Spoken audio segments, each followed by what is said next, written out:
Okay, and after yesterday's chapters where we kind of had the setup, we're going to have a little bit of a payoff with today's read aloud in that we have these two groups that are headed to the museum at night. So to kind of set the scene, if you have seen the movie Night at the Museum, it's kind of like fun and enjoyable. I think the authors are going for something a little bit spookier and a little bit more, I don't want to say scary, but a little more suspenseful than kind of like the fun of Night at the Museum. So chapter 51 is called Only Darkness, and it'll be the only chapter for today's read aloud. They left the Scotland Landing Hotel at 7 p.m. when the dark, fog-filled streets were virtually empty of homebound pedestrians. Peter, with Tinkerbell tucked into his coat, led the way. The chilly air made him grateful for the warm clothes and shoes he was wearing, courtesy of Patrick, who'd gone shopping for Peter and Wendy that afternoon. He also picked up some special materials that Neville had requested. Peter kept to the shadows and peered around each corner, scouting for bobbies or anything else of concern. Following a half block behind were Wendy, Ted, and Neville, who were carrying a small satchel. Wendy had initially suggested that her uncle not come with them, but he would not hear of it. "I believe my expertise might prove useful, and I don't fear danger. I have faced danger many times." "Most of it at your own experiments," thought Wendy, but she didn't say that out loud. The little party avoided the main roads, working its way through the maze of streets and alleys east of Sloane Square, Peter relying on Tinkerbell's flawless sense of direction. Just after 7:30, Peter cautiously emerged from Queensberry Place onto Cromwell Road. Looming out of the fog across the street was the Natural History Museum, a massive, ornate brick structure. Peter watched the street and sidewalk for several minutes, keeping an eye on the occasional pedestrian and the dwindling Cromwell Road traffic. When he was convinced there was no trap waiting for them, he turned it open his coat. Tinkerbell emitted 3 flashes of light, and a minute later, they were joined by the others. Wendy pointed to the left and said, "That's Queensgate Mews. Patrick said we go around that way, then knock on the door at the back corner of the museum." "Right," said Peter. "We'll wait until the road is clear, then cross." Ted and Neville nodded. A smile twitched Peter's lips. Ted was a grown man, but Peter, at least at the moment, was still the leader. When they saw a break in traffic, they ran across Cromwell Road, Neville in the rear, puffing to keep up. They went to Queensgate Mews along the side of the museum. When Peter was sure there were no guards about, he led them onto the museum grounds. As Patrick had told them, there was an unmarked door near the corner in the back of the huge main building. Peter rapped on the door 3 times. There was the sound of a deadbolt sliding, and the door opened. "Welcome to the museum," said Patrick, smiling broadly. They stepped into a long corridor lit by an overhead electric light. Patrick closed the door. "It went as planned. I identified myself to the museum as a Cambridge fellow, giving a fake name, and I said I wanted to do some research in one of the restricted areas. They weren't a bit suspicious, as they get many such requests. Just before closing, I made a show of announcing I was leaving, but instead I hid in a storage room." "Is there anyone else here?" said Peter. "Well, there's one watchman who's currently snoring loudly at his post. There may be 1 or 2 others, but I don't think there'll be a problem. We're going to a specimen room on the 3rd floor here in the rear of the building. Here's the stairs." He led them to the stairway. It was a long, dimly lit marble hallway lined on both sides with heavy oak doors. About halfway down, he stopped in front of one of the left-hand sides with a sign that read, "Mineralogy." "It's in here," said Patrick. "All right then," said Neville. "Stand back," he said, opening his satchel, but Patrick stopped him. "You don't need that." "How are we going to get the door open?" "With this," said Patrick, pulling a key from his pocket. "The museum staff keeps the specimen room keys hanging on a board downstairs. I just happened to brush against it as I walked past." Ted, in amazement at his light-fingered Cambridge colleague. "You actually enjoy being a criminal," he said. "Oh, I do. I think I'm really good at it, too," said Patrick. He used the key to open the door, and the group entered. Patrick found the light switch and flicked it on, revealing a large, musty room with 4 massive tables in the center, littered with books, scientific instruments, and mineral specimens. Along the wall were rows of cabinets and display cases filled with more mineral specimens of all shapes and sizes. "There's thousands of rocks here," said Wendy. "How are we supposed to find the one we're looking for?" I hadn't thought of that. We'll just have to..." But he was interrupted by a chime from Tinkerbell, who was hovering next to a massive steel cabinet at the far end of the room. She says it's in that box. How would she know that? She knows. Okay, then, said Neville, bustling over with his satchel. He examined the cabinet, then said, I don't think I can get enough explosive into that lock mechanism itself, but I can blow the door off the hinges. It should come right off. The others waited in silence. Tinkerbell emitted a low chime. What? Said Wendy. She hears someone downstairs. I didn't hear anything, said Patrick. Tinkerbell has very good ears, said Peter. Maybe we ought to leave, said Ted. Not without the stone, said Wendy. We might not have another chance to get it. Uncle Neville, how much time do you need? Oh, almost done. Peter opened the door and stuck his head out and looked both ways. There's nobody in the hallway. Not yet. I say we light the fuse, get the stone, and run, said Wendy. Nobody argued. There are 2 stairways, the one we used and another one at the far end of the hall. The explosion will bring them running. Whichever hallway they come up, we'll go down the other. So before we continue, this is kind of a point where we can set the scene a little bit. If you picture the hallway outside our classroom, we have one set of stairwells that we use to go to library, and we have the other set of stairs that we use to go outside. And so that's kind of the situation. They're going to come out of the room, and depending on which way that the people in the museum come, they're going to go the other way. Of course, it's a little bit darker, and it's nighttime, so a little bit spookier.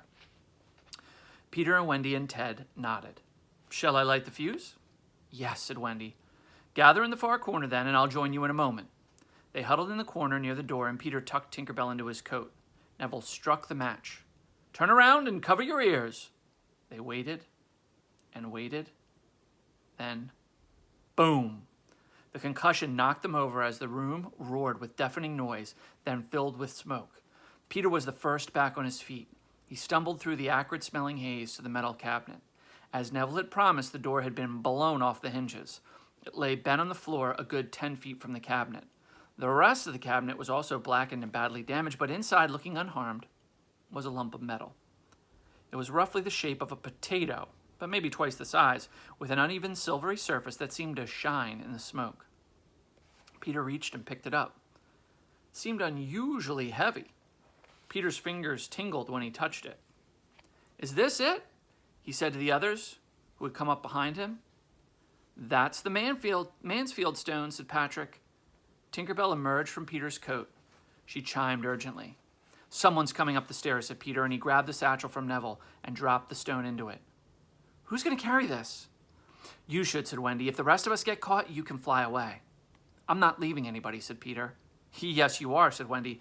If we don't keep that stone from Von Schotten, all of this will have been for nothing. Tinkerbell chimed again. We have to get going, said Peter. Holding the satchel, he ran for the doorway with the others right behind.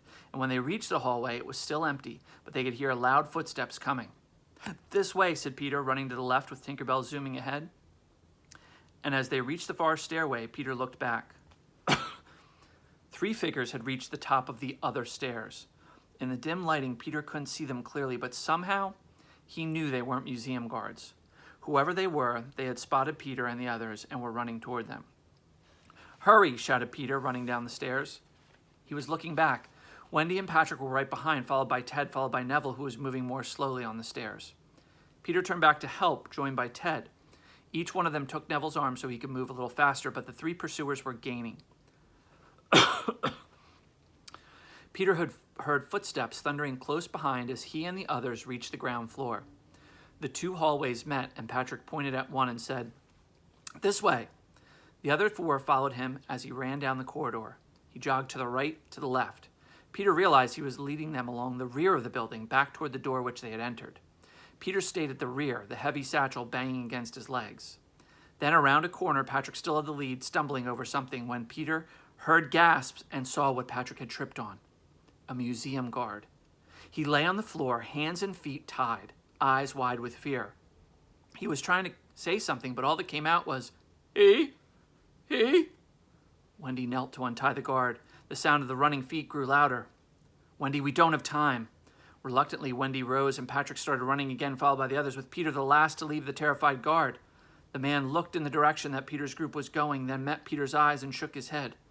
No. Peter, come on, said Wendy. But Peter turned and ran, haunted by the look in the guard's eyes. They continued to follow Patrick through the maze of hallways, turned to the left, to the right again, then last brought them to a long corridor. Peter's hopes rose. He recognized this as the corridor they'd been in when they were first entered the museum.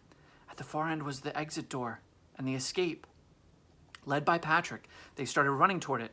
Tinkerbell, flying just above Peter, emitted a sharp chime. Suddenly, Patrick stopped. Peter froze as he saw the reason. A dark figure had just stepped out of a shadow at the far end of the corridor. It was a man wearing a cloak with a hood that hid his face. But Peter had seen that awful face, and he had felt the excruciating pain that the man could inflict with the merest touch of his claw-like hands. Remembering that pain, he felt his legs go weak and his stomach start to roil. The hooded man started walking toward the group, and behind them they heard the sounds of the pursuers getting closer. "What do we do?" said Ted. "There's one in front of us," said Patrick. "We can rush him. He can't stop all of us." Yes, he can, thought Peter, but he kept silent. He was ashamed to show his fear. "The important thing is the stone," said Wendy. "Peter, you must escape. Fly if you can. Leave us behind if you have to. Just don't let him get that stone." Peter nodded. There were shouts from behind. Peter looked back. The pursuers had entered the hallway. Peter saw they were two large men and a woman. "Now," shouted Patrick, and they started running. Behind them they heard the shouts, and as they neared the hooded figure, Peter caught a glimpse of the face, more skull than a face, and that lone yellow eye. Somehow Peter knew that eye was looking straight at him. They were 20 feet from the hooded man, 10 feet. The man's claw shot out, reaching for something on the wall. And the hallway went completely dark. Peter ran into Ted, who had stopped. They both stumbled forward, and an urgent chime came from Tinkerbell. Peter felt Ted's body stiffen, then heard Ted scream, his voice high-pitched. Peter knew why. He turned and crawled the other way in the blackness, still holding onto the bag. Footsteps. The three pursuers came, huddled against the wall. Behind him, he heard shouts, grunts, yells, the sound of struggling. He could hear Patrick's voice and Neville. He debated what to do. He remembers Wendy's words, "Leave us behind if you have to. Just don't let him get that stone." He started to crawl back. Slowly he got to his feet, started shuffling forward, feeling the wall in the blackness. He couldn't see anything. Behind him, he heard shouts. He heard Wendy scream, then an odd sound, a rumble, and a roar, the sound of a struggle. Peter listened for a minute, paralyzed, then shuffling. "Stop!" Tinkerbell's urgent chime was right in Peter's ear. "Close your eyes." Knowing what was coming, Peter shut his eyes tight, and through his eyelids he saw the flash. He opened them and saw the reason for Tink's alarm. The hooded man was in front of him. His back was to Peter. Either he had been looking the wrong way, or somehow he knew that flash was coming. It had not blinded him. He was turning around, and as the last of Tinkerbell's light faded, Peter saw the gaping hole where the mouth should have been, the empty socket, the lone yellow eye, the claw reaching out, and Peter screamed and turned. In the blackness, he stumbled away from the hideous thing. He started running blindly. He fell over something and moaned and realized it was a person. "It's all right, Peter. It's me." It was McGill. The big man held Peter's arm, half pulled, half carried him down the hallway. "This way," said McGill, taking off in a run. He had led Peter away from the museum. Peter running behind him, his mind too numb to think about anything except putting one foot in front of the other. After 10 minutes, they ducked into an alley so dark that Peter didn't realize there was anyone else there. As his eyes adjusted, he could barely make out the silhouettes of Wendy, Patrick, Neville, Ted, and the huge hairy figure of Carl. "Found him," said McGill. "Thank goodness," said Wendy. "Peter, we were so worried." "A very close thing," said Neville. "If McGill here hadn't appeared, I thought I'd follow you, just in case, as Lord Astor would say, but it was Carl here, old as he is, who turned the tide." "Indeed," said Patrick. "Carl is a good man, that is, bear to have on your side in a fight." "Who were those people?" said Ted. "They clearly weren't museum staff. What were they doing there?" "I've been thinking about that. I think they were there for the same reason we were." "To get the Mansfield stone?" said Patrick. "Precisely. They must have been sent by von Schotten." "Oh, if that's true, we got there just in time." "Whew, yes," said Wendy. "It was a near thing, but the stone is ours." Peter cleared his throat, and when he spoke, he could barely choke the words out. I don't have it," he said. "What?" said Wendy. "The stone. I dropped it when he... He looked down. His eyes were burning. The dark alley fell into a silence that to Peter seemed to go on forever. It was Ted who finally spoke.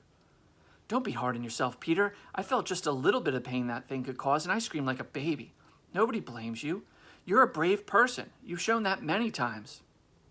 Not tonight, thought Peter. Tonight I was a coward. He looked around at the group and he saw that Wendy was looking at him, but in the darkness he couldn't see her expression. He looked down again, willing himself not to cry in front of everyone. There was another uncomfortable silence, and then Patrick, trying his best to sound cheerful, but not quite succeeding, said, I guess we should make our way back to the hotel. We'll get some rest and come up with a new plan in the morning. Follow me, said McGill. They started to move. Wait a minute, said Peter. Where's Tinkerbell? Isn't she with you, said Wendy.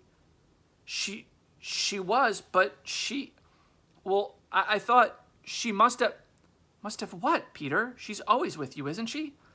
Peter's mind went back to the terrifying moment when Tinkerbell flashed in the museum. The flash would have left her weak, maybe unconscious. Of course. He should have grabbed her. He should have protected her the way she protected him. But he'd been too scared to think of saving her or the stone. He thought only of himself.